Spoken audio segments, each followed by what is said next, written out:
Hello there, and welcome to Sleepy Scientist Stories. I'm so glad you're here with me tonight.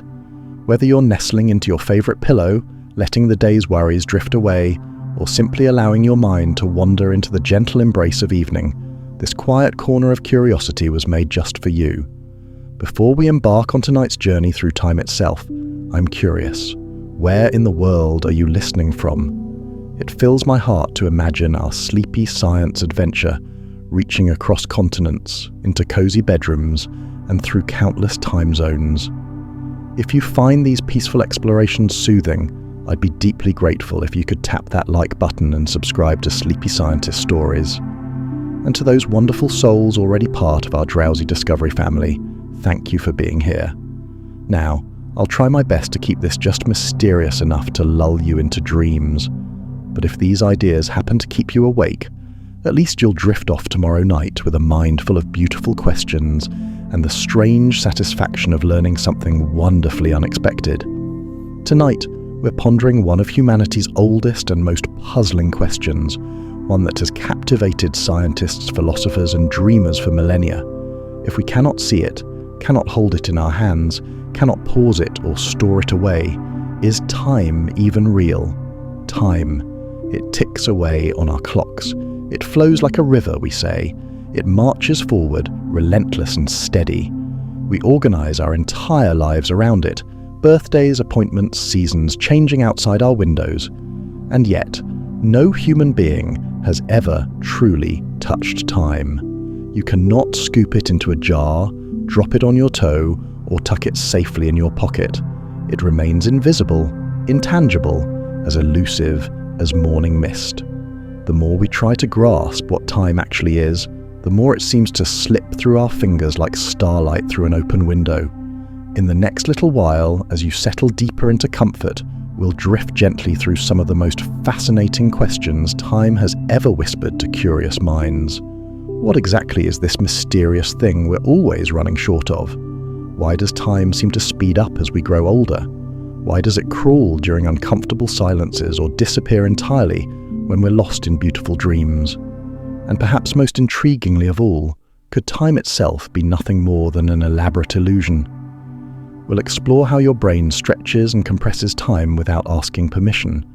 We'll discover what Einstein imagined about clocks traveling through space, why brilliant physicists debate whether time deserves a place in their equations at all, and how ancient wisdom saw time not as a straight line, but as an eternal wheel. We'll visit echoes of the past, glimpse shadows of the future, and rest peacefully in the strange, elusive now. But don't worry about remembering every detail. This journey is designed to be soft and slow, a gentle companion as you drift towards sleep. If your eyelids grow heavy along the way, that's perfectly wonderful. These questions will patiently wait for you. So just relax completely, breathe deeply, and let yourself wonder. What if time isn't what it appears to be at all? Time is often described as a flowing river, a steady, eternal current carrying us from yesterday through this very moment and onward into tomorrow. It flows, we say. It passes by. It flies when joy fills our hearts and crawls when boredom weighs us down. We speak of saving time, spending time, losing precious time, finding time we didn't know we had. But what is time, really? Most people would point to clocks, those faithful guardians of hours, minutes, and seconds, slicing existence into neat, measurable pieces. We wake to gentle alarms, count down to celebrations, watch nature's seasons turn like pages in an ancient book. Spring awakens with soft green shoots, summer blazes with golden warmth, autumn paints the world in amber and gold, and winter wraps everything in peaceful silence. Time feels like the quiet heartbeat behind all existence. Our hair slowly silver, our memories deepen, and we whisper, time is moving forward. But this everyday understanding might only touch the surface of something far more mysterious. When we look closely, really, truly closely, time begins to lose its familiar shape. At its essence, time might simply be how we recognize change. The sun traces its arc across the sky, shadows grow long, then short, then long again. We age gracefully. Objects shift and transform. Without change, would time still exist? Imagine a universe frozen in perfect stillness. No atoms dancing, no stars being born, no thoughts flickering through consciousness. Could such a universe contain time at all? Or would it exist in a timeless state, not just quiet, but completely motionless in every conceivable way? Philosophers have wrestled with this puzzle for centuries. Some believe time and change are inseparable, that time has no meaning unless something happens. No ticking clock, no falling leaves, no beating heart, no time. Others suggest time might exist independently, like a blank canvas waiting for an artist's brush. Isaac Newton believed in absolute time, an invisible cosmic metronome ticking steadily whether anything happened or not. Gottfried Leibniz disagreed, insisting time was simply our way of describing sequences of events, nothing more. Modern physics leans toward Leibniz. Many scientists now see time not as a thing in itself, but as a relationship between things. It's not a golden thread woven through reality, but a language we use to describe how one moment becomes the next. An ice cube melts, a candle flame dances, a person smiles. Without these gentle changes, the concepts of before and after would have no meaning. Even our units of time measurement are based on motion. A second was once defined by a pendulum's swing, and now by the vibration of cesium atoms. We don't measure time in time itself. They capture movement and pattern. A pendulum swings, a quartz crystal vibrates, an atom pulses. We equate those pulses with time. But are we measuring time, or just motion? If you set your watch to chime every hour, is that sound time itself? Or just a gentle reminder of our chosen rhythm? The ancient Greeks understood this distinction beautifully. They had two words for time. Chronos referred to measured linear time, the kind tracked by clocks and calendars. Kairos meant something more soulful, the right moment, the opportune time, a pause between breaths, a perfect turning point in conversation. While Chronos can be chopped into ever smaller slices, Kairos resists measurement altogether. It's the difference between clock time and heart time, between duration and depth. Modern life tends to favor Chronos. We fill days with schedules, timers, and countdowns. But perhaps we've traded something fluid and rich for something brittle and relentless. Clocks tell us when to begin and when to stop, but they cannot tell us how a moment feels. A minute of laughter and a minute of worry tick by at identical paces, but they don't live the same way inside us. A child's summer day stretches like warm honey, while an adult's vacation seems to vanish like morning mist. It's possible that in mastering time, we've also narrowed it. By dividing days into 24 hours, 60 minutes each, 60 seconds per minute, we've created a grid to live within. But grids don't leave much room for mystery or magic. Still, clocks are beautiful inventions. They hum and tick and glow with human ingenuity. They've launched rockets, saved ships, and connected continents. But perhaps it's worth remembering they are tools, not truths. A clock doesn't reveal time's nature any more than a ruler reveals the nature of space. It just gives us ways to navigate, or at least pretend we can. In the end, dividing time into hours and seconds helped us build cities and civilizations. But it may also have helped build the illusion that time is something outside us, something fixed, exact, and absolute. That illusion, while useful, might not capture the full picture. Time may still run wild beneath our numbers, slipping between seconds, hiding behind schedules, waiting patiently for us to notice its deeper mystery. Time, it turns out, isn't just something we measure on clocks or observe in changing seasons. It's also something we feel, and perhaps nowhere is this more obvious or more beautifully confusing than in the human brain. Our perception of time is anything but consistent. It bends, stretches, compresses, and occasionally disappears entirely. One moment can feel like an hour, and an hour can vanish in what seems like a single heartbeat. Consider fear. You're walking through a peaceful forest when suddenly a branch snaps behind you. Your heart leaps. Time seems to slow to honey-thick molasses. Every sound sharpens. Every movement feels exaggerated and crystal clear. People minds. Can time be reduced entirely to change? If the universe is simply transitioning from one beautiful state to another, does that make time a side effect of those changes, rather than something real in its own right? The physicist Julian Barber thinks so. He argues that time is not fundamental to existence at all. Instead, what exists is a vast collection of possible configurations of the cosmos. He calls them nows. In his vision, each now is a complete, self-contained snapshot of everything that is. These nows don't evolve or flow, they simply are. The sensation of movement, of past leading to future, is just our consciousness stitching them into a coherent sequence. According to Barber, we don't live in time. We live among a landscape of infinite possibilities, with no actual flow connecting one moment to the next. This might sound abstract as a distant star, but it challenges a deeply held assumption that time exists independently of the things that happen within it. Newton believed in absolute time, that invisible ticking that continued with perfect regularity, regardless of whether anything in the universe was moving. But if Barber is right, there's no cosmic stage at all, just the beautiful scenery, just change, just a vast library of frozen moments, and our minds choosing a path through them. It's like looking at a flip book. Each page shows a slightly different image. When you flip through quickly, magic happens. It comes to life. But what's real? The pages themselves, or the illusion of motion your brain creates between them? This perspective opens an unsettling yet beautiful possibility that the passage of time, this flow we all feel so intimately, might be an elaborate mental creation, perhaps a survival tool that helps us make sense of change and predict what comes next. And yet that illusion is incredibly convincing. Our memories, emotions, and awareness of life's preciousness all depend on the idea of time passing. We grow up, mature gracefully, watch seasons turn, candles melt, and waves kiss the shore goodbye. These aren't illusions, they're real changes, but maybe the thread connecting them is the beautiful dream.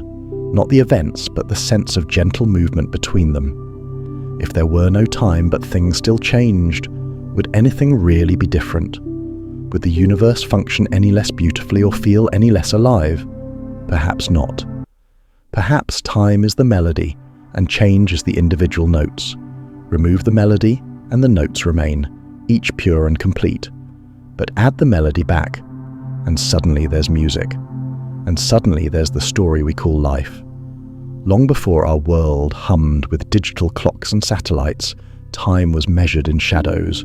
The earliest timekeeping devices weren't ticking machines, but simple sticks in the ground, sundials that danced with light.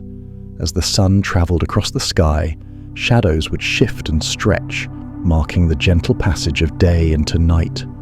It was elegant, natural, and completely at peace with the weather's whims. No sun, no time measurement.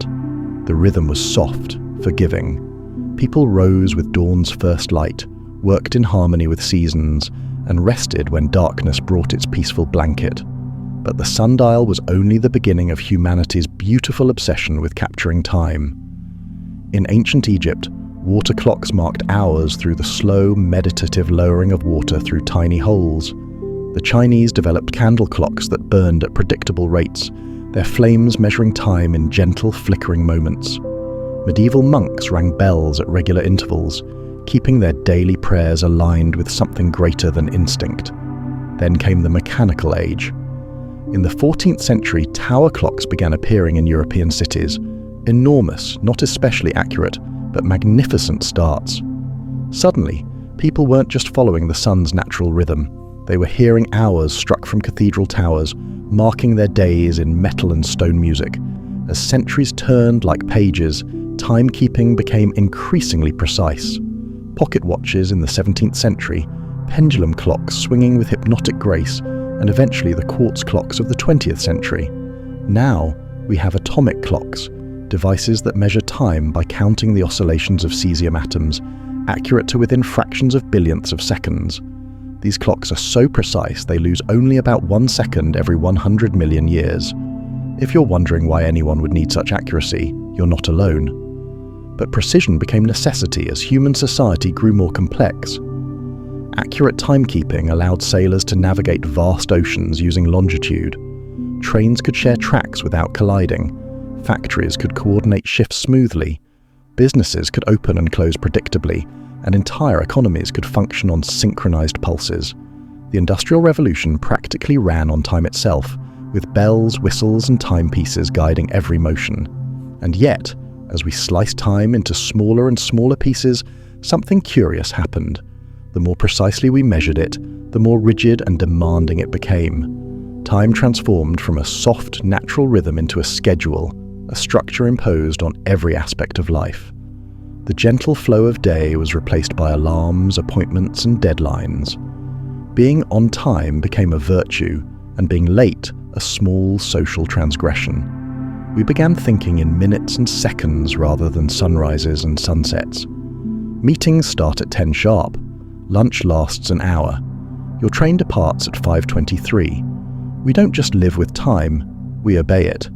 The clock doesn't merely measure our lives, it shapes them with invisible authority. This raises a beautiful question.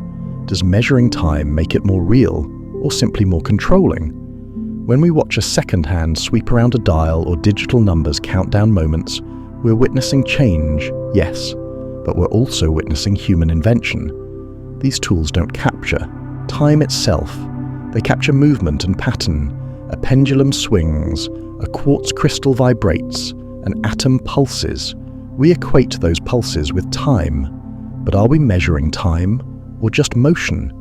If you set your watch to chime every hour, is that sound time itself, or just a gentle reminder of our chosen rhythm? The ancient Greeks understood this distinction beautifully. They had two words for time. Chronos referred to measured linear time, the kind tracked by clocks and calendars. Kairos meant something more soulful, the right moment, the opportune time, a pause between breaths, a perfect turning point in conversation. While Chronos can be chopped into ever smaller slices, Kairos resists measurement altogether. It's the difference between clock time and heart time, between duration and depth. Modern life tends to favor Chronos. We fill days with schedules, timers, and countdowns. But perhaps we've traded something fluid and rich for something brittle and relentless. Clocks tell us when to begin and when to stop, but they cannot tell us how a moment feels. A minute of laughter and a minute of worry tick by at identical paces, but they don't live the same way inside us. A child's summer day stretches like warm honey, while an adult's vacation seems to vanish like morning mist. It's possible that in mastering time, we've also narrowed it. By dividing days into 24 hours, 60 minutes each, 60 seconds per minute, we've created a grid to live within. But grids don't leave much room for mystery or magic. Still, clocks are beautiful inventions. They hum and tick and glow with human ingenuity. They've launched rockets, saved ships, and connected continents. But perhaps it's worth remembering they are tools, not truths. A clock doesn't reveal time's nature any more than a ruler reveals the nature of space. It just gives us ways to navigate, or at least pretend we can. In the end, dividing time into hours and seconds helped us build cities and civilizations. But it may also have helped build the illusion that time is something outside us, something fixed, exact, and absolute. That illusion, while useful, might not capture the full picture. Time may still run wild beneath our numbers, slipping between seconds, hiding behind schedules, waiting patiently for us to notice its deeper mystery. Time, it turns out, isn't just something we measure on clocks or observe in changing seasons. It's also something we feel, and perhaps nowhere is this more obvious or more beautifully confusing than in the human brain. Our perception of time is anything but consistent. It bends, stretches, compresses, and occasionally disappears entirely. One moment can feel like an hour, and an hour can vanish in what seems like a single heartbeat. Consider fear. You're walking through a peaceful forest when suddenly a branch snaps behind you. Your heart leaps. Time seems to slow to honey-thick molasses. Every sound sharpens. Every movement feels exaggerated and crystal clear. People who've experienced accidents or near-death situations often report that time felt suspended, that everything moved in slow motion. But did time really slow down, or did something shift within the mind? In truth, nothing in the external world changed. What shifted was internal. Attention awareness, processing speed. Under stress, the brain floods with adrenaline and switches into high alert mode, drinking in details it might normally overlook. And so we close our gentle journey tonight, dear listener, with time remaining as mysterious as when we began. Whether it flows like a river, ticks like a faithful clock, or exists only in the beautiful spaces between change, time continues to cradle our dreams, our hopes, and our wonder. More information is processed per second, and the brain stores those details with greater density. When recalling the event, it feels longer because the memory is saturated with detail. Time didn't actually slow down, there was simply more of it experienced. Now imagine the opposite, a familiar commute repeated countless times. You arrive without remembering the journey. The brain, already familiar with the path, skips recording details. 10 minutes pass, but it feels like 2. With little new information, time fades. These aren't just philosophical musings, they're rooted in biology. The brain doesn't contain a single master clock. Instead, it hosts multiple overlapping systems that collectively generate a sense of temporal flow. One of the most critical is the suprachiasmatic nucleus, a small cluster of roughly 20,000 neurons in the hypothalamus. This tiny clock helps regulate circadian rhythms, the near 24-hour cycles that govern sleep, hunger, and alertness. Sensitive to light and dark, the suprachiasmatic nucleus sends signals to the pineal gland, prompting the release of melatonin at night to encourage sleep. This rhythm explains jet lag. When you cross time zones, your body clock remains out of sync with the sun's rise and fall. Yet, even in total darkness, the brain preserves its rhythm, underscoring how deeply embedded our perception of time truly is. Beyond circadian cycles, another mechanism handles what scientists call interval timing, the brain's ability to measure spans ranging from milliseconds to several minutes. This system spans multiple regions, including the basal ganglia, cerebellum, and frontal cortex. It lets you tap your foot to music, boil an egg without a timer, or pause dramatically in conversation. Yet, it is far from precise. Interval timing is elastic, malleable under emotion and attention. Time drags when you're bored or distressed. It flies when you're captivated. The phrase, "a watched pot never boils," reflects this exact bias. It's not that time slows, it's that the brain focuses too intently on each passing second. Age shifts perception too. Childhood summers once felt endless, waiting for a birthday stretched into eternity. As adults, entire years pass in a blur. Psychologists suggest this is due to diminishing novelty. Novelty stretches time. New experiences capture attention. Their memory becomes dense and vivid. Routine compresses it. The brain economizes its efforts, skipping over the familiar. This helps explain why travel feels longer outbound than on the return. On the way there, everything is new. Landmarks, sounds, smells. On the way back, the path is already charted. The brain filters it out, having judged it no longer novel enough to notice. Even in sleep, time behaves strangely. A few real-world minutes may stretch into hours within dreams. Time, in that state, becomes pliable. Some lucid dreamers have participated in experiments where they're told to count to 10 and signal completion. Sometimes the dream time matches waking seconds. Other times, it bends. This shows time perception isn't bound to external events. It's generated internally, sculpted by how the brain constructs experience. These observations spark a deeper question. If our perception of time is so flexible, is time itself real, or merely our relationship to it? Perhaps the universe ticks forward, driven by the movement of matter and cosmic expansion. But the time we live through, the felt time marked by memory and motion, may be more experience than substance. Some neuroscientists propose that time is an echo of attention and memory. When we focus, we form detailed memories. That density makes the experience feel longer in retrospect. When distracted or passive, we encode little, and the moment vanishes without leaving a trace.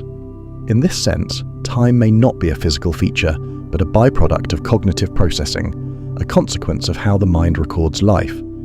Others believe time perception is rooted in bodily rhythms. The heartbeat, breath cycles, and neuron firing patterns act as internal clocks. Practitioners of deep meditation often report temporal distortion. As external stimuli fade and focus narrows, time dissolves, minutes stretch, hours fade. Time doesn't stop. It becomes untracked. Without contrast, without novelty, time loses shape. This leads to a compelling idea. Maybe time isn't a fixed substance we pass through, but an experience we assemble in real time, like color or taste. Perhaps it is less a property of the universe and more a feature of interpretation. That doesn't mean time isn't real, but it implies that our felt time is deeply subjective. Two people in the same room might live through 10 minutes differently. One is anxious, the other is daydreaming. The same clock ticks for both, but their internal timelines diverge. If the mind can stretch, compress, or ignore time altogether, what does that say about its true nature? Is time a thread that binds reality, or a pattern created by the brain, woven moment by moment from attention, emotion, and memory? Time may then be both universal rhythm and personal symphony, one counted in stars and seconds, the other in breath and thought. One flows regardless of us. The other lives only because of us. So what, then, is the present? It feels simple. You hear this sentence now. You breathe, blink, perhaps lie under soft covers while time flows, but try to catch that moment, the now, and it's already gone. By the time the word is spoken, the present has passed. It slips away like water, like trying to grab a single drop from a moving stream. The present seems obvious, yet it's elusive. Scientifically, it may not even exist as we imagine it. Your brain doesn't receive the world instantly. Every image, sound, and touch takes time to travel through nerves, get processed, and shaped into a narrative. That delay, only a couple hundred milliseconds, means your now is always slightly behind. By the time you hear a sound, it's already happened. When you see an object, its light reached you in the past. The magic is that you don't feel the lag. The brain smooths it over, integrating signals into a unified moment. It presents you with a false now, a moment already gone but stitched together just believably enough.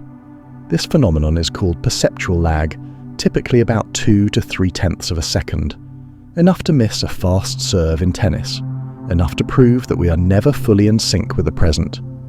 To resolve this, some scientists refer to the specious present, a short, fuzzy window of recent time that the brain blends into what feels like now.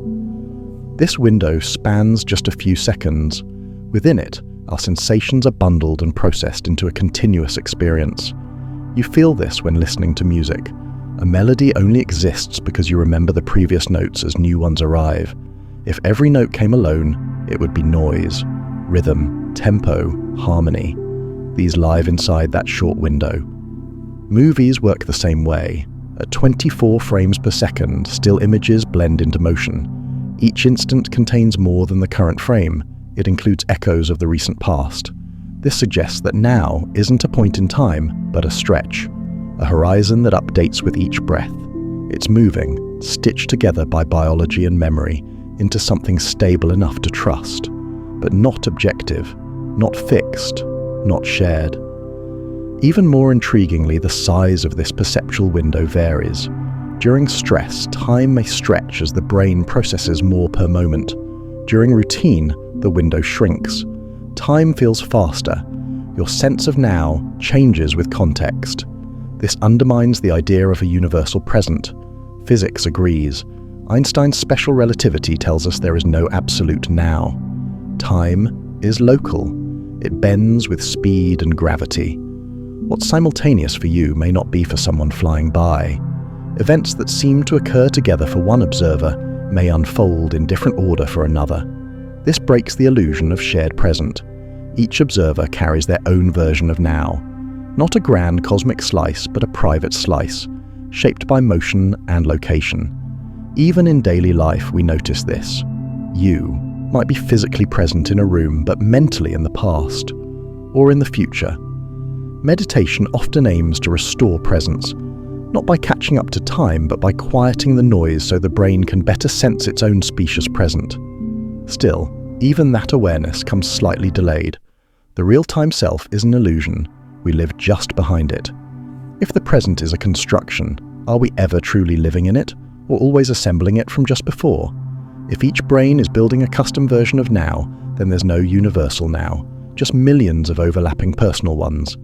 Slightly delayed, but rich enough to feel real, that doesn't make now meaningless. It may be the most meaningful illusion we possess. It's where we act, feel, and think, even if the universe doesn't agree. The present, it turns out, may not be a fine line. It's not the razor edge between past and future. It's a blur, a glow, a stitched-together patchwork of then and almost. And if we accept that, perhaps we'll accept that the now is not a destination, but a rhythm.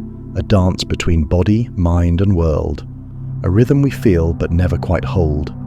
One we trust, even as it vanishes. Maybe that's enough. Einstein once asked a simple question. What would it be like to ride alongside a beam of light? That thought unraveled everything. It toppled Newton's absolute time and rebuilt our universe into something far stranger and far more beautiful. It's more like a fabric, soft and responsive, rippling beneath the weight of stars and the gentle pull of motion. Time bends not through imagination, but through reality, personal, pliable, and full of surprises. Thanks to Einstein, we understand now that time isn't what it once seemed, and yet, even as it stretches and sways, it remains one of the most profound forces shaping our experience, not just shaping the world around us, but shaping our relationship through the world itself. Imagine peeling back the layers of the cosmos, not just the stars and galaxies, but the space in between, and discovering that space and time are not separate. That instead of space being something outside us, and time being something ticking within, the two are stitched into one mysterious fabric, spacetime. This was one of Einstein's greatest insights. Before him, space and time were thought of as two different dimensions. Space was the platform, time was the rhythm, but Einstein saw them as threads of the same cloth, a four-dimensional landscape in which every object, whether planet or person, is not just traveling through space but drifting through time. Each second that passes isn't just delay, it's motion. Even if you're still, you're always moving forward in time. But space-time offers something even stranger. It redefines our understanding of simultaneity. That is, whether two events truly happen at the same time. Imagine a bolt of lightning strikes a tree on your left and another on your right. You're standing directly in the middle, and you see both flashes at once. To you, they were simultaneous. But now, picture someone zipping past in a high-speed spaceship, moving from left to right. That person also sees both strikes, but not together. Because of their motion, light from the right-hand strike reaches them first. From their point of view, the tree on the right was struck first, then the left. So, who is correct? The surprising answer is, both are. In Einstein's universe, simultaneity is relative. What seems to happen at the same time for you might occur in sequence for someone else. It depends entirely on motion. If you're at rest, time behaves one way. If you're moving, it behaves another. This isn't just a trick of perception, it's a property of reality. Simultaneity isn't fixed. The order of events isn't carved into the bones of the universe. It depends on where you are and how fast you're going. And no point of view is privileged. There is no master clock, no universal moment when everything clicks together. Time, it turns out, is personal. It unravels differently for each observer. This can be unsettling. We like to imagine a world where time is shared, a neat chain of before and after. First you pour the tea, then dunk the biscuit, then watch it collapse in the cup. But in Einstein's world, that sequence might shift depending on how fast you're moving. It leads to an odd question.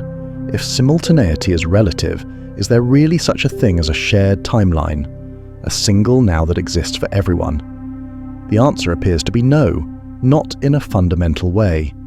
In our day-to-day lives, the differences are tiny. Whether walking or biking or sitting still, our versions of now mostly match.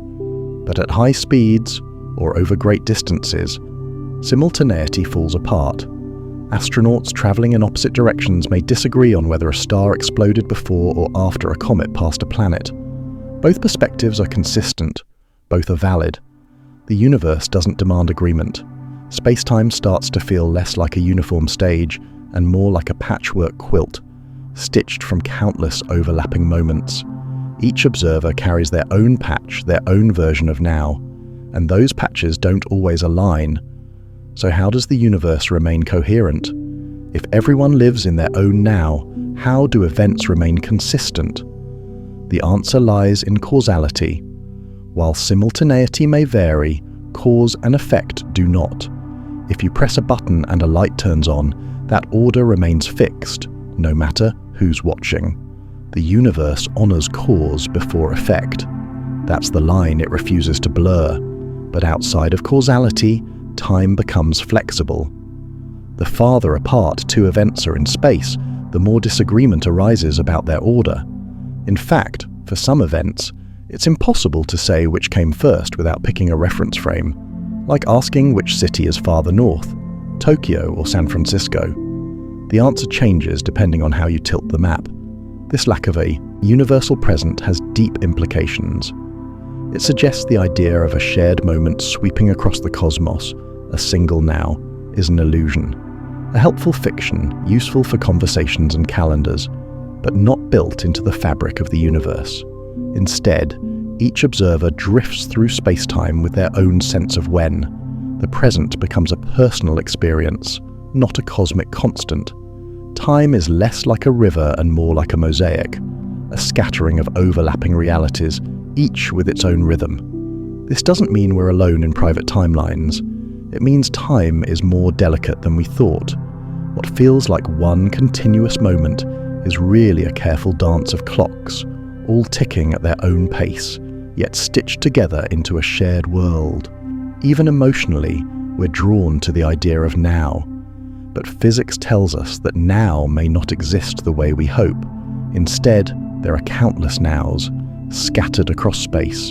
Your now, my now, the now of a satellite orbiting Saturn, each one valid, none of them universal. It turns the universe from a storybook with a single line to a vast mural viewed piece by piece. Even if you could step back and see it all, someone else might see something different. Strange, isn't it? Beautiful too. Time, it turns out, may not be a thread we follow, but a tangle of perspectives, each humming with its own version of now. And yet, there's something curious about our experience of time, not just that it flows, but that it flows in one direction. We remember the past, not the future. We age forward, not backward. Eggs crack, not uncrack. Ink spreads in water, but never gathers back together. Time seems to have an arrow, pointing from what was toward what will be. But why? When we study the fundamental laws of physics, the rules of particles and forces, we find something strange. Most of them don't care about direction. They're time symmetric. If you film two particles bouncing off each other and play it backward, it still looks natural. The equations of gravity, electromagnetism, even quantum mechanics, they work just as well in reverse. The math is blind to time's direction. And yet, the universe behaves as though there is one. We call it the arrow of time. If the equations are neutral, where does this arrow come from? The answer lies in thermodynamics, the study of energy, heat, and systems in motion, especially in the concept of entropy. Entropy is a measure of disorder. A shuffled deck has more entropy than an ordered one, a messy room more than a clean one. The second law of thermodynamics says entropy increases. That's why a hot drink cools, why sandcastles crumble. There are far more ways for things to be disordered than ordered. Drop a glass, and it shatters, because disorder is overwhelmingly more likely. Not impossible to reverse, just astronomically unlikely. That's what gives time its arrow, not a force, but a flood of probabilities. But this raises a deeper question. If entropy increases toward the future, why doesn't it increase toward the past? Why was the past more ordered? The answer may lie in the very beginning. The Big Bang wasn't just a burst of energy, it was incredibly ordered, low entropy, smooth, empty. That beginning set the arrow. As the universe expanded, entropy grew, complexity blossomed. But why the universe began so tidy is a mystery. Some think it had to. Others believe we're missing something about the early cosmos. Still others propose that time itself is an emergent illusion. If the arrow is just a result of entropy, maybe time is more about probability than physics. Maybe memory, not matter, defines the flow. Because our minds remember the past, not the future. We experience cause before effect. Maybe our sense of time is shaped more by biology than the universe. Some physicists suggest time isn't fundamental, that it's not built into the universe but created by observers, by us, that what we call time is an emergent property, a side effect of awareness. Others imagine a multiverse where time flows differently, or not at all, in other regions. Maybe our universe is just one with an arrow, while others lie still. There's also the past hypothesis, that the universe began in a low entropy state for no reason. It just did. No further explanation. It simply started that way. Whatever the truth, the arrow of time is real to us. It's written into memory, into story, into every heartbeat. We wake, we grow, we recall. We live along that arrow. We don't just measure time, we feel it. And even if time is an illusion, the arrow we follow is the thread that ties meaning to motion, from cause to effect, from wonder to understanding. It is the compass we carry through the dark, and so we follow it, heartbeat by heartbeat, through the beautiful unfolding of our little corner of the universe. We think of time as something that passes, the past behind us, the future ahead. We stand at the edge of now like a surfer on a wave. But what if that's not how the universe works? What if the past hasn't vanished and the future hasn't yet arrived, because both are still there? That's the idea behind the block universe. It's called eternalism. The past, present and future all exist, equally real. Not just memories and possibilities, but permanent fixtures. Picture time not as a flowing river, but as a frozen landscape. Every moment, your birth, your first breath, your next thought, etched into space-time. You can't see them all at once, just like you can't see the whole Earth from one spot. But they're there. Your life isn't a moving dot. It's a line, a glowing thread stretching from start to end. Not disappearing, not waiting to form, but always present. Every moment exists somewhere along that line. Einstein's relativity supports this. There is no universal now. Two observers moving differently might disagree about what events happen at the same time. That means there is no cosmic moment shared by all. And if now isn't universal, then maybe the past and future are just as real as the present. You're not riding time, you are stretched across it, a sculpture in 4 dimensions. You live not in a point, but in a thread. Every step, every glance, every heartbeat, permanent. But if the past is there, why can't we visit it? Why can't we drift through time like we do through space? One idea is that we're simply not built for it. Our minds only move forward. We remember behind, not ahead. We see cause, then effect. Our consciousness flows with entropy. Maybe that's the only direction memory works. Or maybe information can't move backward. Even if the past exists, it's behind glass, visible but untouchable. Still, it's comforting to think that no moment is truly lost, that every joy, every sorrow, every ordinary day is preserved. Somewhere, your younger self still sits beneath that tree, still laughs, still dreams, not in memory, in space-time. If the block universe is true, then nothing fades. The future isn't a blank page, it's just unread, and your story is already there. Complete, waiting, silent whole. We contain all our moments. We are all our moments. There's even a quiet comfort in that idea. If the block universe is real, then no goodbye is ever truly final. Those we've lost are not gone. They're simply in another part of the block, another corner of space-time. The time we spent with them still exists. It hasn't vanished. It's just not where we are right now. Of course, not everyone embraces this view. Some argue that while the block universe works, mathematically, it doesn't capture our deep sense of time's flow. Others say time's passage is not just a mental illusion, it's a real and fundamental part of the universe, where the present has unique meaning and the future remains unwritten. Still, even critics admit the block universe breaks no physical laws. It doesn't contradict what we see, it simply challenges how we imagine ourselves moving through life. In this model, memory becomes more than a picture, it becomes a window. When you remember, you're not just reconstructing the past, you're glancing into a section of space-time you've already traveled.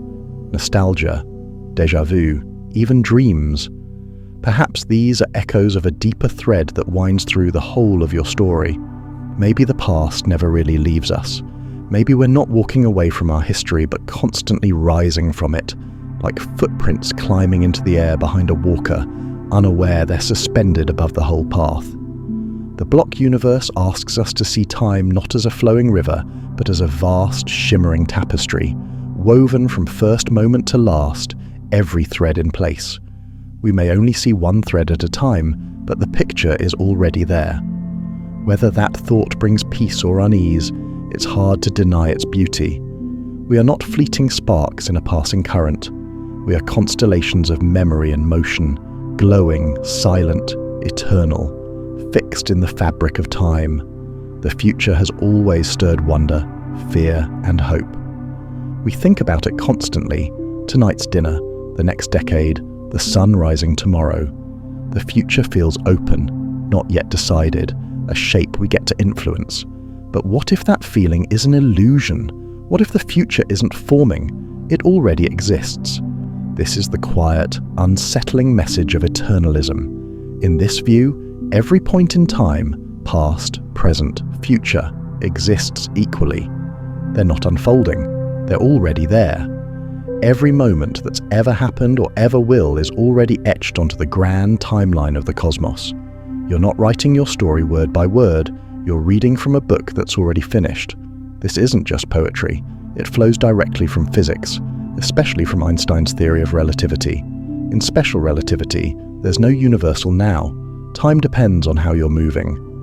Two people in motion may disagree about whether two events happen simultaneously. If there's no single present, then all moments become equal, none more real than the others. The past hasn't vanished, the future hasn't yet arrived. They're simply elsewhere in space-time. This brings us again to the block universe. Not a movie unspooling in real time, but a reel of film, every frame static, complete. What we call the present is simply the frame we're looking at now. From this perspective, the future isn't a mystery waiting to unfold. It's already built into the architecture. But that clashes with how life feels. We plan, we hope, we act. We believe our choices matter. So if the future is already real, what does that mean for free will? Are we just passengers on a fixed ride? Before spiraling into despair, take a breath.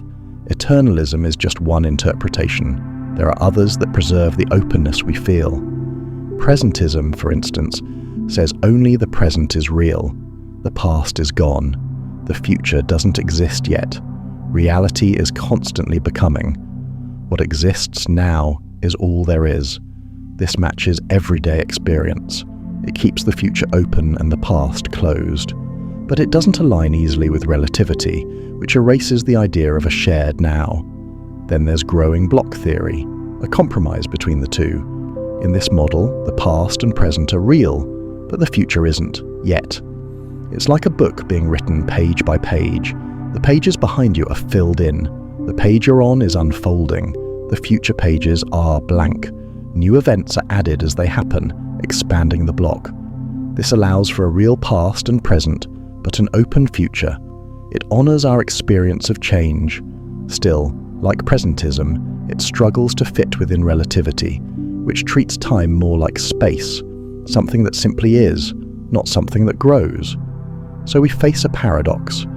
Physics leans toward a block universe where every moment already exists, but our experience pushes back. We feel movement, we make choices, we imagine alternate futures. This brings us to the heart of it. Is free will possible in a predetermined universe? One way to reconcile this is with compatibilism. This view says that even if the future is fixed, our choices still matter, because they're part of the structure. Your decision to take a walk, call a friend, or change your life, that's already in the block, not despite your will, but because of it. The future is what it is because of the decisions you will make. You're not being carried along helplessly, you're shaping the road as you walk it. In this view, the script isn't written by someone else. It's written by you before you know what's on the next page, like reading a novel for the second time. You know the ending, but that doesn't erase the choices. The characters still act. Their decisions still matter. And so do yours. Your free will is part of the block. Others disagree. They argue that if the future already exists, we don't truly decide anything. Everything is unfolding as it must. We're just playing out scenes we can't rewrite. To them, this feels like a trap. But maybe it's our idea of time that needs to shift. If space-time is fixed, then perhaps our experience of motion is part of the design, not an illusion, but the very way consciousness moves through the block. Like a traveler on a road they didn't build, we pass through time, experiencing each scene for the first time, even if it's already in place. Even in a frozen universe, the future remains unknown to the observer. You still make choices. You still feel the suspense. That uncertainty, from your perspective, is real. And that's enough to give your decisions meaning. You're not just a character, you're also the observer, the author, the unfolding story. And perhaps it's that layered role that gives time its mystery. Not everyone agrees with eternalism. Some think time is emergent, not a thing at the deepest level, but something that appears when complexity arises. Others believe a future theory, like quantum gravity, may erase time entirely, that past and future are illusions, side effects of a deeper timeless state. Still, even if the future is already written, there's something strangely peaceful in that idea. Nothing is ever really lost. Every goodbye, every smile, every ordinary day is still out there, preserved in space-time like starlight, distant but undimmed. Maybe we don't need to solve the puzzle to feel the weight of the moment. Maybe it's enough to know that the path you walk and the way you choose to walk it are both part of something larger, something written in the quiet ink of time, unfolding breath by breath. If you couldn't remember a single moment ago, would time still exist for you? It's a strange question. Time feels constant. It wakes us, guides us, ends our day. But what if memory is the real keeper of time? Without memory, moments become islands, unconnected. No way to know what came before. You might live in a loop of present moments and never know it. Our sense of self is made almost entirely of memory. You are, in many ways, the story you recall.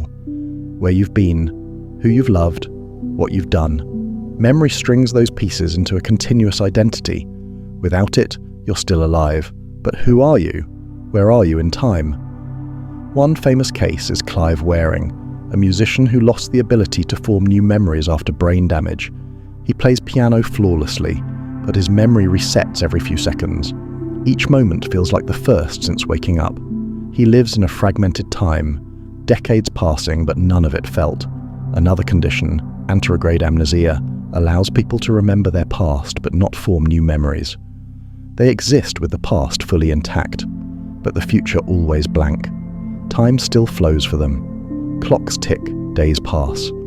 But their experience of time is fractured. It suggests that time as we feel it is not just a feature of physics, but something built inside us. Memory doesn't just store time, it may create it. After all, how do you know 5 minutes passed? Because you remember what came before. Memory weaves the line between moments. It turns experience into story. Without it, time becomes disconnected flashes, like unnumbered pages. Even our sense of duration depends on memory. A rich, novel experience feels long. A routine one vanishes. The brain compresses the unremarkable, stretches the vivid. In this way, memory not only records time, it sculpts it. It also helps us imagine the future. The same brain regions that recall the past, especially the hippocampus, light up when we envision what's next. We remix memory to simulate what might be. The brain doesn't separate past and future, it blends them. Time, then, isn't just a path we walk. It's a collage we build, a mosaic of moments and expectations, remixed and rearranged. That doesn't mean time is fake. Outside, the universe continues, planets orbit, atoms decay, but experience time, the kind we live, is inseparable from memory. Without it, time collapses into a blur. Even animals seem to carry fragments of time. A dog waits at the door, a bird migrates, a squirrel digs where it buried food. These are memories, not calendars, but they suggest some thread of continuity, some sense of before and after. Even AI can simulate this, models that track patterns over time, storing and predicting. Not conscious, but patterned, shaped by remembered data. Is memory revealing time or creating it? Some think memory builds time like a painter builds an image. Others think it's a tool for reading something real, a compass, not a map. Both views may be true. Time may be both physical and psychological, woven together. We don't just perceive time, we participate in it. Memory then is a form of time travel. When you remember, you don't just recall, you return. You feel the warmth again, the sound, the light. For a second, the past lives again. That's magic, and it reminds us, time is not only counted in seconds but in meaning, and meaning lives in memory. So if you've ever wondered where time goes, maybe ask instead, where do we keep it? And the quiet answer may be, right here, in the heart, in the mind, softly stitched into every breath we carry forward. The equations flow along a timeline, like film threading through a projector. You can calculate how a particle's state evolves across time, but not where time itself comes from. That mismatch becomes a serious problem when we try to describe the universe as a whole, especially its beginning. During the Big Bang, quantum and gravitational effects were both immense, yet no single theory can fully account for both. Enter the Wheeler-DeWitt equation, a proposed attempt to describe quantum gravity, the quantum version of Einstein's great equation for spacetime. It's meant to describe how the universe behaves at its smallest scales, but when physicists first wrote it down, they discovered something shocking. Time wasn't there. Not metaphorically, literally. Time as a variable didn't appear in the equation at all. The Wheeler-DeWitt equation describes a universe in eternal stillness. It gives you a wave function of the universe, not how it changes, but simply how it is. This is deeply unsettling. How can a theory of everything not include time? How can change happen without anything changing?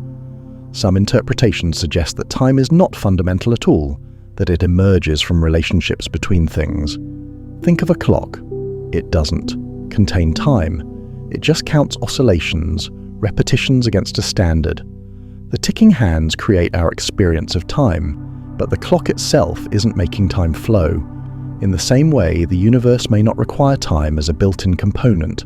Instead, time could emerge from patterns, from how things relate. In this view, the universe doesn't tick. It simply is.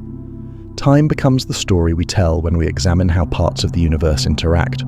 Like flipping through a flipbook, where motion is an illusion born from a sequence of still images. What if our experience of time is just that?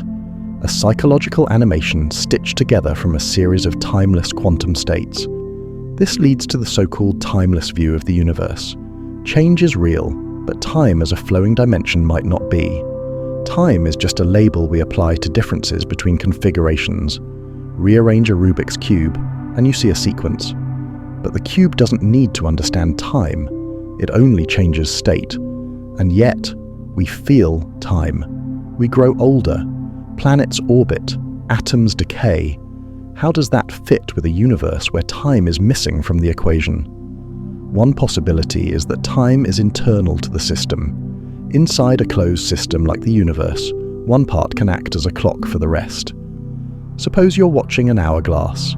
The falling sand becomes your measure of time. But the hourglass doesn't know time exists, it's just obeying physics. The changing shape of the sand pile creates the rhythm you perceive. So perhaps time disappears from fundamental equations because it's not fundamental. It's not part of the deepest layer of reality. It emerges when an observer tracks the system, a kind of bookkeeping that only becomes meaningful when there's something watching, something remembering. This would help explain why time only seems to move in one direction, why we remember the past but not the future, why causes come before effects. These might emerge from the structure of our universe, particularly from entropy and complexity. The direction of time might not be built in, but arise from the way events unfold. But that still leaves a mystery. If time isn't fundamental, what is? What is the universe really made of, if not particles moving through time and space? Some approaches to quantum gravity, like loop quantum gravity and string theory, suggest that space and time themselves are not fundamental, but emergent. They arise from deeper structures, quantum loops, vibrating strings, or intricate webs of relationships. In these models, time is a secondary feature, something that emerges when countless tiny interactions begin to align into something familiar. Imagine zooming out from a forest. Up close, you see leaves and branches. From afar, it becomes a canopy, a green shape. Time might be like that. At the deepest level, there are only interactions. But when you zoom out, time appears. At the quantum level, the tree and leaf vanish, and only abstract. Patterns remain. So maybe we've misunderstood time's role. As evolved beings, we survive by noticing patterns. We remember the past. We anticipate the future. Our minds crave flow, causality, and direction. But the universe may not work that way. It may be less like a ticking clock and more like a silent cathedral of interwoven states, each existing timelessly. If time isn't real in the way we imagine, then perhaps our passage through it is more like a melody, an unfolding song of change, heard note by note, even though the full score already exists. That doesn't make time less beautiful. It might make it more so. Because if time is just the way we listen to the universe, then every moment is a note in a cosmic symphony, measured, remembered, and shared, even if it was never truly ticking. Now imagine a universe with nothing in it. No stars, no particles, no atoms, no ticking clocks, no hands to clap, no hearts to beat, just empty space, featureless, silent. Would time still exist there? At first, it seems obvious. Of course, time would still pass, even in a silent void. But on closer inspection, the question becomes murky. If nothing changes, if not a single thing happens, what does it even mean to say that time passes? Time is the measure of change. If there is no change, can time be said to exist? This was the great disagreement between Newton and Leibniz. Newton believed in absolute time, a cosmic metronome ticking away, independent of motion. Time, to Newton, was like a blank canvas. Even if nothing happened on it, the canvas remained. Time flowed with or without change, but Leibniz saw things differently. He argued for relational time. If nothing changes, then time is meaningless. You need motion, comparison, sequence. Without events, there is no time. Just a word with no anchor. So let's return to our empty universe. No particles, no photons, not even a speck of dust. Pure stillness. If you could somehow exist in that void, how would you know whether one moment had passed? There would be no breath to take, no heartbeat to count, no orbiting moons, nothing to distinguish before from after. Without change, can you truly say that time exists? We imagine time always flows because we live in a world full of motion. Even stillness is teeming, atoms vibrating, thoughts unfolding, air swirling. But strip all of that away, and time doesn't just slow, it might disappear. Time may not be a background framework. It may only become meaningful when something moves. In physics, time is tied to measurement. A pendulum swings, a crystal vibrates, a cesium atom oscillates. These movements give us regular ticks. Remove the processes, and you're left with the idea of time, but no way to demonstrate it. Like a film never played, the real exists, but no story unfolds. Some argue that even in a still universe, time exists mathematically. From second 1 to second 2, nothing. Then from second 2 to 3, still nothing. But is it meaningful? If nothing marks the seconds, did they happen at all? This brings up a distinction between coordinate time and physical time. Coordinate time is the abstract variable we plug into equations. Physical time is what we feel. Coordinate time may exist on paper, but without change, physical time becomes indistinguishable from a pause without end. In general relativity, Einstein's equations show how spacetime curves in response to matter. In an empty universe, no matter means no curvature. The equations flatten, no motion, no bending. Spacetime becomes featureless. It stretches on mathematically. But does it do anything? With no clocks, no events, what is it measuring? Some physicists believe space and time may both be emergent, like temperature, which only makes sense when trillions of atoms jostle together. A single particle doesn't have temperature. It needs a crowd. Maybe time is like that, a macroscopic property of complex relationships. In that case, an empty universe wouldn't just lack clocks, it would lack time itself. It's a strange thought, that time doesn't exist until the universe begins to do something. Without change, time never starts. It's not bleak, it's elegant.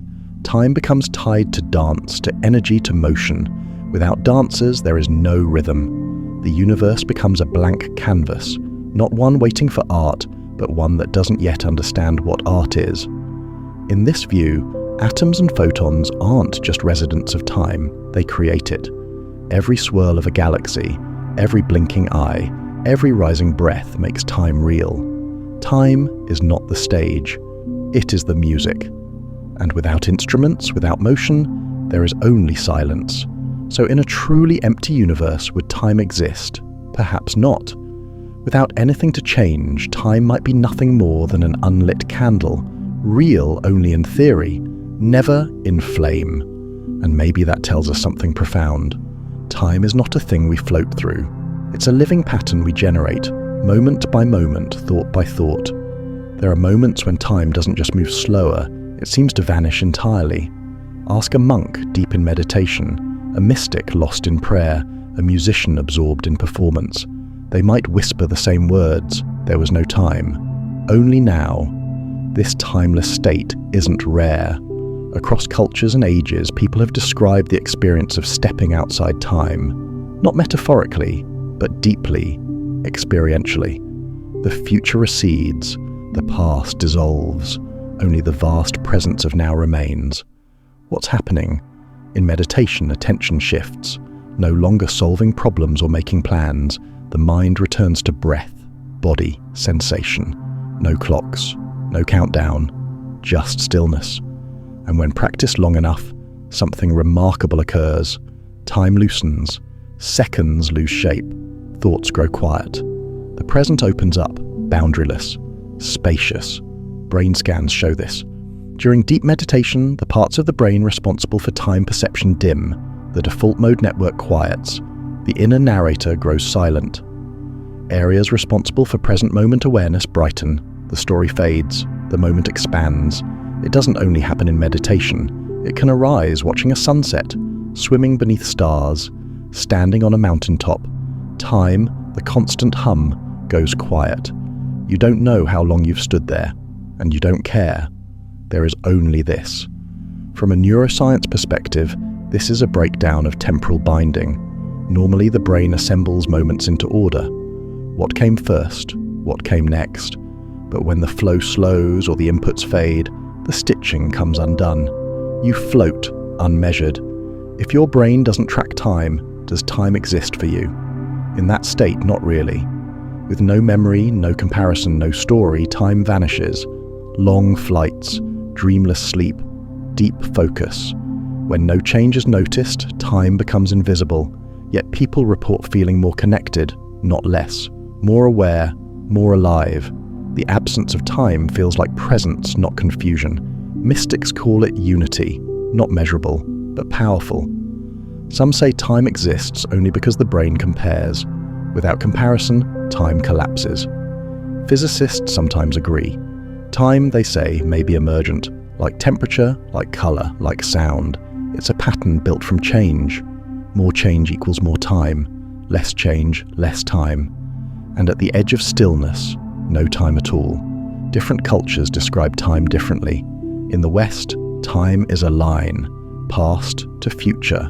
In the East, it's a cycle, or an illusion. In Hinduism and Buddhism, time and self are constructs, useful, but not ultimately real.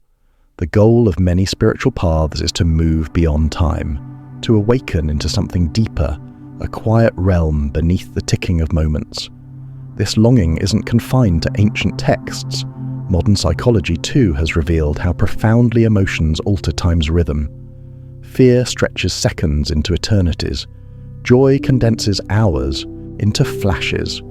The brain's internal clock bends more easily than we expect, and in meditative or contemplative states, that clock can nearly dissolve. But then the session ends. The mind returns to its familiar tools: plans, appointments, memories. Time begins again. Still, something lingers. A trace of silence, a whisper that beneath the mechanical march of hours another rhythm, or none at all, might wait. What does it mean when time disappears from conscious experience? It may suggest that what we live as time is more sensation than substance, more interpretation than foundation. Not a universal scaffold, but a personal lens. Or perhaps it means time is both real and unreal, tangible and transparent, like a window we usually peer through but now and then remember to notice. In those rare quiet moments, on mountaintops or just sitting alone in the dark, we glimpse a world without a clock. Not because the clock stopped, but because we stopped listening. And in that hush, something strange appears. Time was never pursuing us. We were the ones chasing time. As a child, a summer felt like a lifetime. Weeks stretched endlessly. Birthdays took forever to return. But now, as an adult, a year slips away like a breath. Autumn arrives again before the sandals are boxed away. You start to wonder, why does time seem to accelerate as we age? Clocks haven't changed, the earth still spins. A minute is still 60 seconds, just as it's always been. But our experience of time, now that's where the real mystery lies. Psychologists and neuroscientists have studied this phenomenon deeply, and while no single explanation fully solves the puzzle, several overlapping ideas begin to reveal the shape of it. One is the proportional theory. It's simple, elegant. Each year is a smaller piece of your life the longer you live. To a 5-year-old, a year is 20% of their lifetime. For someone 50, it's just 2%, a smaller slice of the mental pie. The older we grow, the thinner each year becomes. That's why early years feel longer. They occupy more space. We pay more attention. Novelty is another key. New experiences flood the brain with detail. The more your mind must process, the denser your memory of time becomes. Think back to childhood. First bike ride, first plane trip, first friend. Your brain stored those with vibrant richness. As adults, routine dulls our perception. We commute, we repeat meals, we move through familiar spaces. The brain stops recording every detail. It compresses the footage. Days blur, weeks vanish. This is why vacations often feel longer than an entire month at home. You encounter unfamiliar landscapes, tastes, languages. Your brain lights up, records every angle. When you look back, it feels abundant. A week away holds more substance than 4 at your desk. Attention also plays a role. The more we notice time passing, the slower it seems. Boredom stretches moments. Pain magnifies each second, but lose yourself in work or play, and time slips through your fingers. As we age, we shift into efficiency. We multitask. We stop noticing small changes. Without novelty or awareness, our inner timeline collapses. It's not that time is faster, it's that we gather less of it. There's even evidence that our internal clocks slow with age. Brain structures like the basal ganglia and cerebellum, key in timekeeping, change subtly over time. Dopamine, a regulator of time perception, diminishes. These biological shifts, combined with fewer vivid memories, make the years seem to accelerate. People with neurological differences, Parkinson's, ADHD, often perceive time uniquely. This reminds us that time is not one size fits all. It's tailored by biology, experience, emotion. But perhaps the most powerful factor is memory, specifically retrospective time. We don't recall life second by second. We recall events, transitions, moments of change. If your year was filled with travel, learning, new people, It feels long in hindsight, but if it passed in sameness, it vanishes. The solution then may lie in living richly. Break patterns, seek novelty, learn a new skill, watch the sunrise, notice the texture of air before rain. When we feed the present with awareness, we expand memory, and memory is what stretches time. There's a beautiful paradox in this. The more deeply you live each moment, the less hurried time feels. But when you look back, those moments will shine, rich, abundant, slow. Of course, we need routine. The world runs on habits. But even within repetition, we can look for variation. A new path home, a quiet breath, a song you've never heard. Maybe time hasn't sped up. Maybe we've just sped past it. And in doing so, we've stopped noticing its fullness. But the fullness remains, waiting.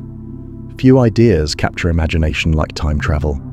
The dream of stepping into the past, of glimpsing the future. It raises questions beyond science, about destiny, regret, wonder. In daily life, we all move forward through time at a steady pace. But in physics, time is anything but steady. Einstein's relativity changed everything. Time slows in strong gravity. It bends near light speed. Orbit a black hole, and you might experience minutes while years pass elsewhere. That's time travel of a kind, into the future. But what about backward? Wormholes are one speculative path. These hypothetical tunnels through spacetime could connect distant points, or different moments. Imagine folding a sheet so two dots meet, then piercing a shortcut. That's the idea. The math allows for wormholes, but they would require exotic matter to stay open, something with negative energy, not yet found or created. Another idea involves cosmic strings, narrow, high-energy threads from the early universe. If two passed each other quickly, they could bend spacetime enough to create loops. Theoretical? Yes, but possible within the laws of relativity. That leads to closed time-like curves, CTCS. These are mathematical loops in spacetime that let an object return to its own past. The equations allow it. But reality, more complicated. The issue is paradoxes. The grandfather paradox is classic. If you go back and prevent your grandparents from meeting, you erase your own birth. But without you, there's no one to go back. It's a loop that undoes itself. There are many versions, giving Hamlet to Shakespeare, stepping on a prehistoric insect. To resolve this, some propose the many worlds interpretation. Every possibility branches into a new universe. So if you change the past, you split off a new timeline. Your original remains intact. No paradox, just infinite paths. Another solution is the Novikov self-consistency principle. It states, events in time are fixed. You can visit the past, but you cannot alter it. Whatever happens is what always happened. Free will bends, but logic is preserved. If you try to change history, you'll fail, because your existence proves the outcome. It's like fate enforced by physics. Still, many scientists remain skeptical of backward time travel, not just for the paradoxes, but because it strains causality. The basic rule that causes come before effects. What happens if the effect loops back and creates the cause? Consider a blueprint for a time machine that you receive from your future self. You build it, use it, then pass the same blueprint to your past self. Where did it originate? Nowhere. It exists without a creator.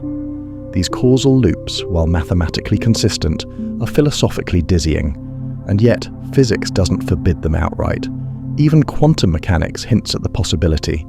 In some interpretations, particles can influence their own past behavior under tightly constrained conditions. These don't scale to people or machines, but they whisper of a universe where time isn't as rigid as we once thought.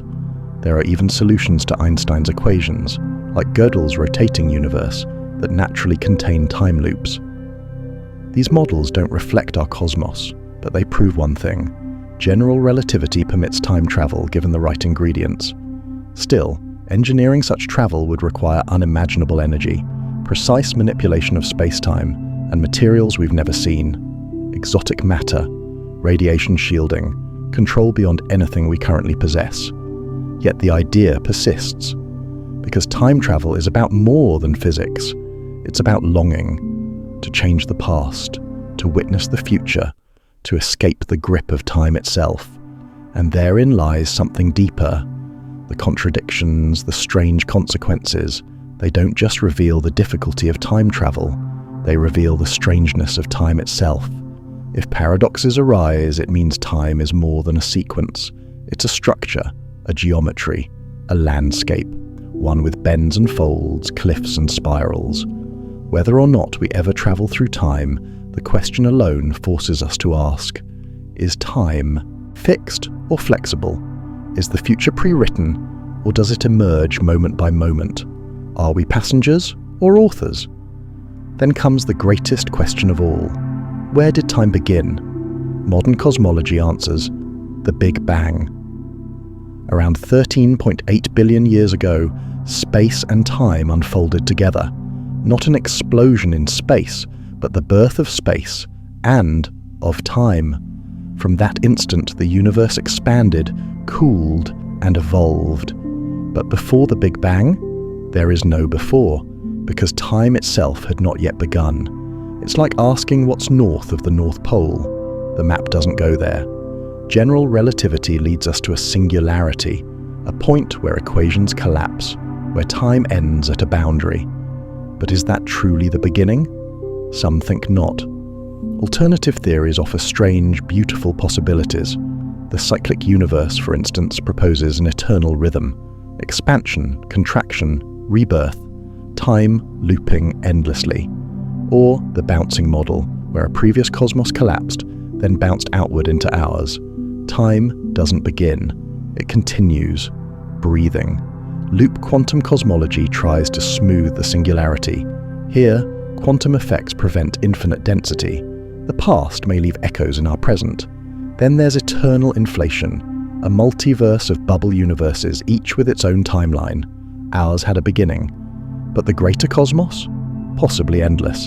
And in some versions of string theory, our universe floats like a sheet in higher dimensions. What we call time may be only a slice of a larger, unknowable structure.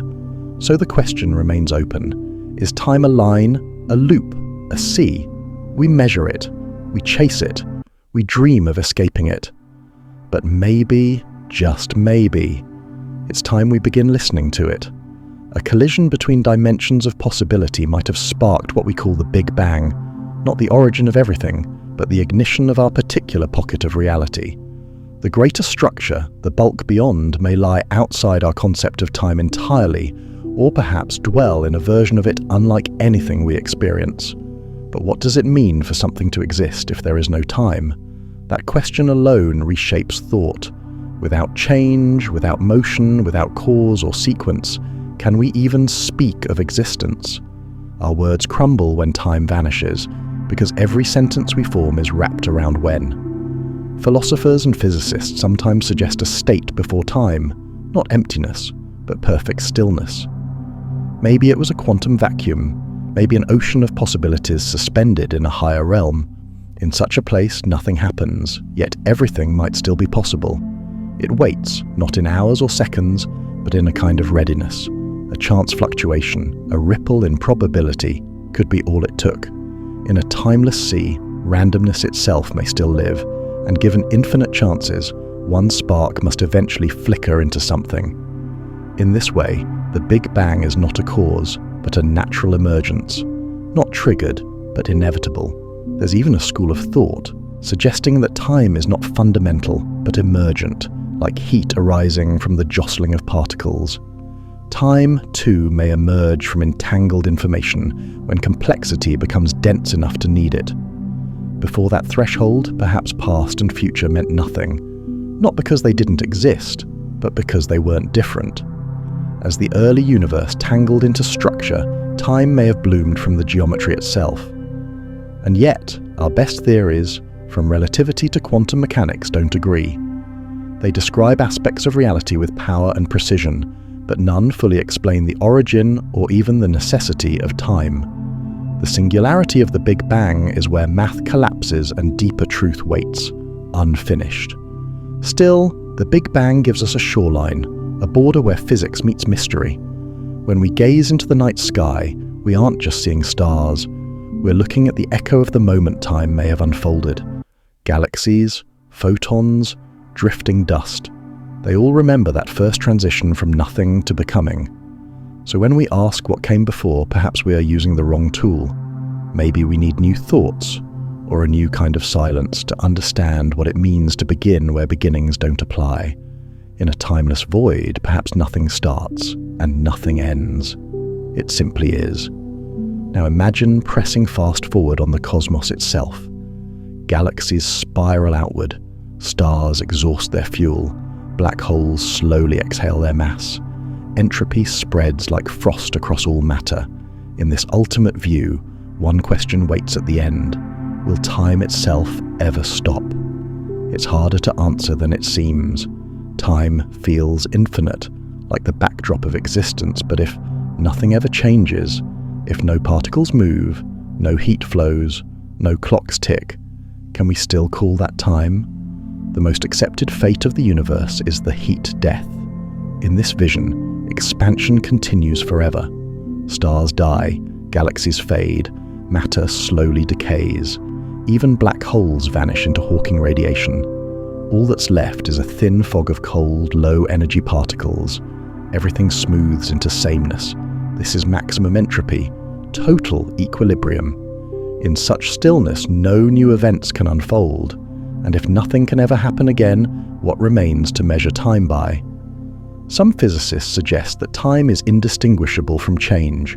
When nothing changes, time may still exist, but it's empty, silent, unmeasured. Like a song without notes or a clock with no hands. But that's only one possibility. Another is the Big Rip. In this idea, dark energy doesn't stay constant. It grows stronger. Space stretches faster and faster until it tears reality apart. First galaxies, then stars, then planets, and finally the fabric of atoms themselves.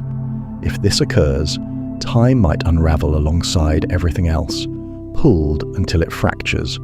Whether time would stretch to its final moment or break completely is still uncertain. The equations falter at such extremes. Another path, once favored, is the Big Crunch. If gravity overpowers expansion, the universe might collapse inward. Galaxies rush together. Temperatures rise. The cosmos shrinks to a single point. Time could reverse, or at least appear to. Entropy would fall as matter compresses. If a new universe were born from the collapse, perhaps time would begin again, but it might have no memory of what came before. Then there's the idea of cycles, eternal return. The universe could expand, collapse, and bounce forever in endless succession. In these models, time has no final chapter. It resets. But even here, questions linger. Would each new cycle hold any link to the last? Or are they islands, each isolated in its own flow? Some branches of string theory and quantum gravity propose bounces instead of breaks, avoiding singularities. In this view, time is endless, but broken into eras we will never span more than one of. Of course, it's possible none of these outcomes are quite right. As we learn more about dark energy, the quantum vacuum, and the deep geometry of space, new endings may emerge. One radical idea is that time only arises under special conditions. If complexity vanishes, if there's no entanglement, no memory, then time too may dissolve. Not because it failed, but because it's no longer needed. Like temperature in a single atom, it's not that the atom is cold, it's that the idea doesn't apply. So does time end. If time is just change, then yes. If all change ceases, time too may fall silent. If time is a woven dimension, it might persist even when all else fades. If time depends on minds to observe it, maybe it ends with the last observer. There's a quiet beauty in that. A universe drifting into stillness, no longer producing stars but gently holding memory. And yet, in that deep quiet, the story of time endures.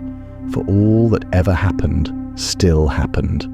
The dances of galaxies, the warmth of sunlight, the birth of atoms and dreams, they remain part of what was. Time is not just a path forward. It's also the archive of what already bloomed. And maybe, from that stillness, a ripple will rise, a fluctuation in nothing, and from it, a new explosion. Not an end, just a pause, and time begins again. Now close your eyes and try to find the now. Not the word, not the second on a watch, but the living breath of now. Can you hold it, or does it slip away as soon as you look? The present moment seems like the only real thing, yet it vanishes on contact. Some thinkers suggest it might not even be real, that time's flow is an illusion so convincing we mistake it for truth. Maybe it's not time that flows, but us. Consider presentism, the view that only the present is real. The past is gone, the future not yet. This matches our intuition. We remember yesterday, we imagine tomorrow, but we live in the knife edge of now. Eternalism, on the other hand, says that all moments, past, present and future, exist together in a great four-dimensional loaf of space-time. You don't move. Through time, you are fixed within it, just flickering through awareness of different slices. The growing block view suggests that the past and present are real, but the future is still forming. The universe is like a growing crystal, adding moments as they occur. Each view changes how we imagine life. But if time truly flows, what does it flow in? A river flows through space and time. But if time flows, does it move through some deeper meta-time? That only adds confusion. Many physicists now think time doesn't really flow at all. That flow is a story created by the brain. Change is real, but flow is perception. We assemble still moments into motion like a flipbook. Your brain takes snapshots, stitches them, and gives you the sense of a continuous now. In fact, your awareness lags behind reality by a fraction of a second. The now you feel has already happened. It raises a wild thought. What if time is something consciousness invents? Without memory, each moment would be isolated. There'd be no before, no after, just flashes. Some suggest that linking those flashes creates time, not reveals it. It brings it into being. If that's true, then time isn't built into the universe, it's built into us. In quantum mechanics, some formulations don't even include time. Reality is defined by relationships, not sequences. Events don't happen. They exist in configuration. Change doesn't flow. It just is. Some theories propose time emerges from quantum entanglement, when complexity gives rise to direction, a before and an after. But that arrow may be local, not universal, just a side effect of our place within the web. And now we come to the human heart of this question. If time is illusion, what happens to choice? If the future already exists, do we still have freedom? If the past is permanent, does anything ever fade? If the present is an invention, then where are we truly? Maybe these questions aren't meant to be answered, only explored, because whether time is real or imagined, it shapes everything we do. Every breath, every memory, every story we live or tell, it all flows from the rhythm we call time. Even if it's an illusion, it's the most intimate one we know. We've walked a quiet path tonight, tracing time through physics, thought, and feeling. We've asked what it is, where it begins, whether it ends, and whether it's even real. We've seen time bend under gravity, stretch near light, and vanish in quantum theories.